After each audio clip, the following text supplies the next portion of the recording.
Ce fil rouge, c'est vraiment notre volonté d'avoir une pleine maîtrise de cette personnalisation du service.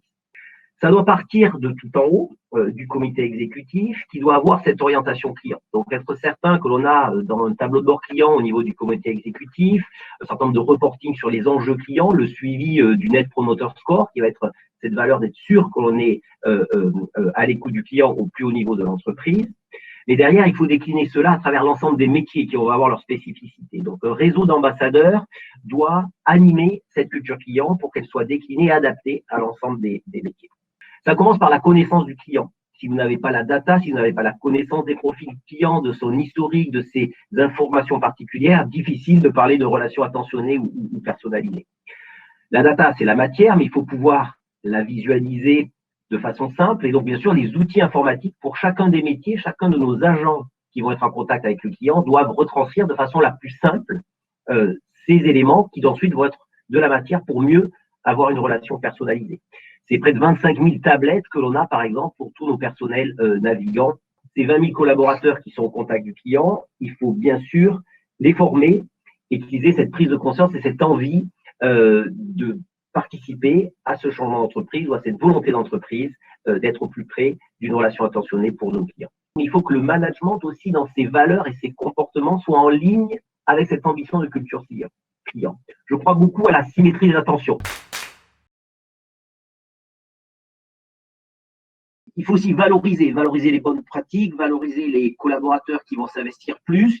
Donc, à travers des challenges qui vont permettre de gagner des prix ou de valoriser des actions. Ça peut être central ou ça peut être local pour un département call center, différent pour ce type de métier. Celui qui nous aide à faire mieux, c'est le client.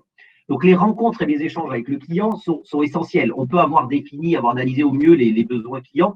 C'est clair que le club des clients référents, ces clients qui vont passer aussi du temps avec nous, vont nous aider à co-créer et à construire cette culture pour mieux répondre à leurs attentes. On donne une capacité financière à chacun de nos collaborateurs au contact du client pour pouvoir justement prendre des initiatives. Et c'est pas dans tel cas je dois faire ça, c'est pas un script, c'est vraiment laisser de la marge de manœuvre pour que l'agence, face à une situation client donnée, puisse aller plus loin dans l'engagement et l'enchantement du client. Alors concrètement, comment ça se traduit?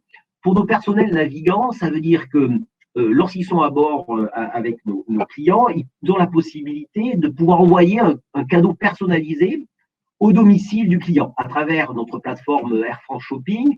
Ça peut être pour célébrer un événement, un voyage de noces, un anniversaire ou pour compenser une expérience négative. Également à bord, on a mis en place la notion de gift for care, donc d'une petite attention. C'est des objets éco-solidaires qui ont essentiellement une valeur symbolique, mais qui vont être là pour surprendre, pour faire plaisir. C'est surprendre le client et aller plus loin et montrer notre attention. Ces prix, c'est à chaque fois montrer que tout ce que l'on a mis en place porte ses fruits concrètement pour nos clients, mais cette année, je crois que ça a une résonance particulière parce qu'à travers toutes ces difficultés, aujourd'hui, être toujours là et avoir eu des collaborateurs qui ont continué à avoir cette relation attentionnée malgré les difficultés personnelles et professionnelles qu'ils ont vécues, je crois que c'est remarquable.